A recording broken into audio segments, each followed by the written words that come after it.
Bonjour à tous, c'est Benji, j'espère que vous passez de bonnes fêtes, c'est la fin de l'année et quel meilleur moment pour faire un bilan de l'année 2022. Remise en contexte, fin 2021, je venais de quitter un contrat de stacking coaching avec Spinelite. Pour ceux qui ne sont pas familiers avec le terme stacking coaching, ça veut dire que Spinelite m'envoyait de l'argent, ils me formaient et en échange, je devais leur verser une part de mes gains au poker. Et dans un même temps, je venais de signer un nouveau contrat de stacking coaching, mais cette fois-ci avec ABC Poker. La différence avec ABC Poker, c'est qu'ils avaient des locaux directement à Malte, où on était formé directement par des joueurs pros. Ça permettait vraiment d'être en équipe, entouré de joueurs de poker, proche des formateurs professionnels, et je trouvais vraiment que ça pouvait être la voie royale pour progresser et m'améliorer au poker. Début 2022, janvier et février ont surtout été marqués par la préparation au départ de Malte, puisqu'à ce moment-là, on ne savait pas du tout combien de temps on allait rester là-bas. On savait que si jamais ça se passait mal, on pouvait revenir en France, on avait un peu d'argent de côté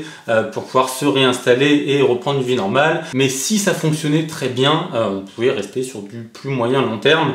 Donc, on était obligé de tout vendre comme si c'était une immigration définitive, tout simplement, puisqu'on ne savait pas combien de temps on allait rester là-bas, si c'était l'histoire de quelques mois ou de plusieurs années. Début mars, le départ à Malte, donc on arrive sur le territoire de Malte le 1er mars, et là, bon, je ne vais pas refaire toutes les vidéos que j'ai faites sur Malte, j'en ai subi une arnaque au logement directement, bon voilà, c'est un petit peu de ma faute aussi, j'étais un peu crédule là-dessus, mais le logement qu'on avait loué n'existe pas. On se retrouve dans la merde, vraiment dans une merde pas possible dès le début. Heureusement que Super Manu était là, qui nous a hébergé sur le moment et ça nous a bien sauvé la mise. On a pu rebondir, on a eu un logement qui était vraiment pas ouf, mais les loyers sont super chers à Malte, et disons que Malte ça n'a pas vraiment été une réussite. Bon, on s'est fait arnaquer, ok, c'est une chose, j'ai mis du temps avant de m'installer, me mettre en place pour pouvoir grind correctement.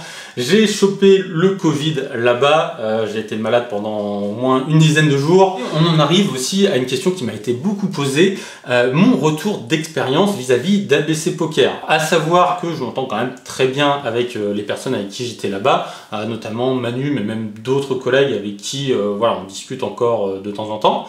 Mais si j'ai décidé de ne pas faire la vidéo retour d'expérience, c'est qu'au niveau de la formation là-bas, je vais pas avoir grand chose de positif à en dire, et en fait ça vient du fait que la section spin, quand je suis arrivé chez ABC Poker, venait tout juste d'être créée, donc au niveau de la formation, c'était pas encore ça. C'était pas encore mis en place, ce qui fait que le mois de mars où je suis arrivé, on n'a pas eu de formation, ça a commencé à râler un petit peu, après voilà, il y a des choses qui ont été mises en place par Thomas et Manu. On devait avoir un coach à temps plein, mais au final la personne qui devait venir a annulé le contrat à la dernière minute, enfin voilà. La formation c'était pas ça, mais ça venait surtout du fait que les choses n'étaient pas en place, car à contrario, sur la partie MTT, ça fonctionnait très bien. Je n'étais pas très satisfait au final de mon expérience de chez ABC Poker, mais les choses n'étaient pas encore en place, malheureusement.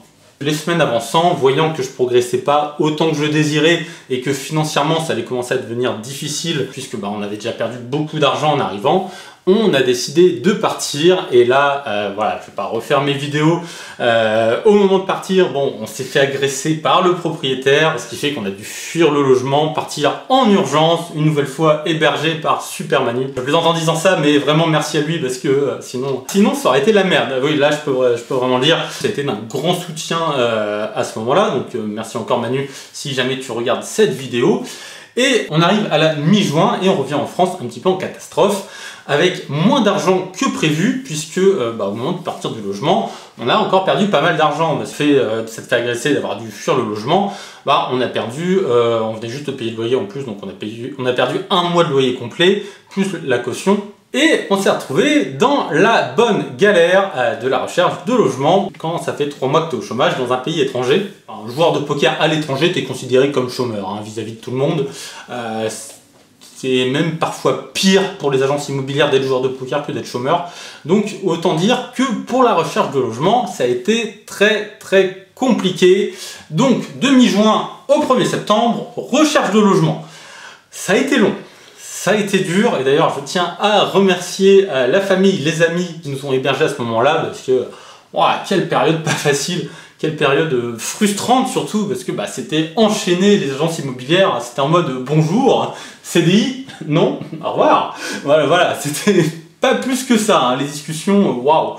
Trouver un logement pour ceux qui n'ont pas un boulot stable ou qui ne sont pas en CDI, enfin, ouais, courage à vous, parce qu'on vient de passer par là, très compliqué. Voilà, ce qui fait qu'on arrive au 1er septembre, et enfin, on a un nouveau logement en France, on s'est installé, j'ai pu reprendre quelques vidéos, annoncer mon retour, et surtout, c'était le moment de faire un point. Maintenant, qu'est-ce qu'on fait? Je me suis laissé 2 ans pour réussir ou non au poker, presque un an était déjà écoulé, et voilà, là je vais prendre une grande décision, parce que Malte, c'est globalement un échec, je vais décider, maintenant qu'est-ce que je fais?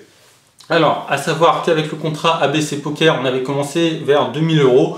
À la fin du contrat, il y avait un peu plus de 6000 €. Ce qui fait qu'à la fin, quand on a cassé le contrat, il me restait 2200 €. J'arrive début septembre et je décide que pour prouver que je peux le faire, que je peux vivre du poker, que je peux continuer dans cette voie, au moins encore pendant un moment, de me lancer un challenge de 2200 € à 10 000 € d'ici la fin de l'année, essayer de gagner 10 000 € en 3 mois. Donc, challenge assez ambitieux, puisque j'avais jamais eu ça comme gain, j'avais jamais gagné autant sur une si courte période, mais aussi très important et grosse pression personnelle. C'était en mode, bon, si j'y arrive, c'est super, si j'y arrive presque, non, le challenge qui termine dans les 8 000, 9 000 €, ça veut quand même dire que j'ai un certain niveau au poker et je vais pouvoir continuer. Mais si le challenge est un échec, moins de 8 000 € à la fin du challenge, j'aurais dû vraiment me poser la question d'arrêter le poker ou de continuer le poker, mais simplement comme une activité annexe et non plus comme une activité principale. Là, c'était vraiment l'annonce du challenge, le gros projet pour moi de fin d'année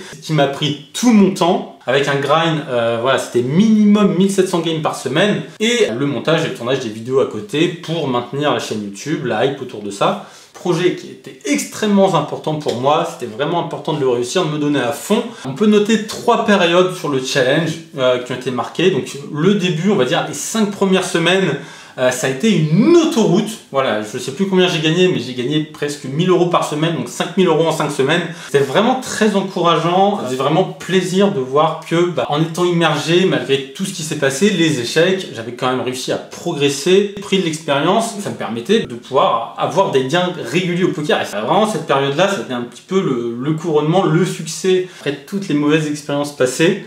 Une deuxième partie du challenge plus compliquée, après 5 semaines où c'était vraiment l'autoroute, 4 semaines qui ont été beaucoup plus dures, donc à savoir qu'à ce moment-là les races étaient arrivés. Ça veut dire que sur Party Poker, ils avaient mis en place des challenges journaliers où celui qui faisait plus de volume gagnait une certaine somme, et ça va tirer beaucoup de règles, et les gains étaient moindres, enfin du moins plus variancés, parce que c'était compensé justement par l'argent que vous pouvez retirer des races. Et ouais, 4 semaines où j'ai run beaucoup moins bien, où ça a été beaucoup plus dur, où vraiment je gagnais aucun gros jackpot. J'ai dû prendre, je sais pas, peut-être 700 € en 4 semaines. Ça monte quand même, c'est quand même encourageant, mais c'était une partie qui est plus dure. Et arrivent les 2 dernières semaines du challenge. Alors là, j'avais décidé de mettre des œillères et de foncer tout droit. Je suis monté en 20 € à l'aveugle. Faire des chutes à moins 2000 la journée, parce que perdre 100 bâillements de journée, voilà, c'est arrivé plusieurs fois pendant le challenge, et c'est des choses qui arrivent. Donc en 20 € tu peux faire des plus moins 2000 en une journée. Faire un moins 2000 sans être tilté, c'est juste pas possible. J'ai fait une semaine complète sans voir les gains, et ça a vraiment été une super surprise quand en vidéo j'ai vu que j'étais gagnant de plus de 1600 €. Faire une bonne perf à ce moment-là, ça a fait super plaisir. Et vint la dernière semaine du challenge, où là, moralement, j'étais quand même fatigué. J'avais décidé de repartir en 10 € pour être sûr de finir le challenge, voilà, pas me prendre un moins 2000 en 2 jours. Je voulais surtout pas ça, là, mais vraiment, l'objectif c'était vraiment de finir le challenge à ce moment-là. Et ça s'était tellement mal passé. Encore une fois, voilà, c'est arrivé beaucoup de semaines. Sur lundi, mardi, je perds quelque chose comme 1000 € et de 300 € qui me restait à gagner. Je passais à 1300 € de gains à faire. Le challenge est dur à finir, mais les quelques jours qu'on suivi se sont beaucoup mieux passés. Et le x100 qui tombe, et qui a été le dernier tournoi joué de ce challenge, le fameux x100 qui tombe, et qu'on remporte et qui nous remonte de 800 €. Et voilà, j'avais déjà rattrapé une grosse partie des pertes à ce moment-là, plus le rideback de la semaine. J'étais positif de pas beaucoup, mais suffisamment pour que quand le rakeback mensuel tombe la semaine suivante, on ait les 10 000 €. Le challenge est une réussite, très fier.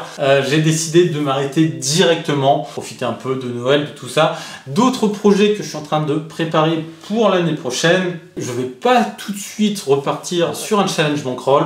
Je pense que ça se fera à un moment donné. Maintenant qu'on a passé une étape, on a envie de passer l'étape de dessus, puis de dessus. Essayer de s'installer quand même définitivement en 20 €. Je sais que j'ai le niveau, je commence à avoir la rôle maintenant. Mais dans un premier temps, il va y avoir plus de contenu axé sur la formation. D'ailleurs, j'ai un gros projet qui devrait arriver, j'espère, courant février, j'en reparlerai à ce moment-là. J'ai aussi d'autres projets personnels hors poker sur lesquels j'en parlerai un peu quand ça va commencer à se faire.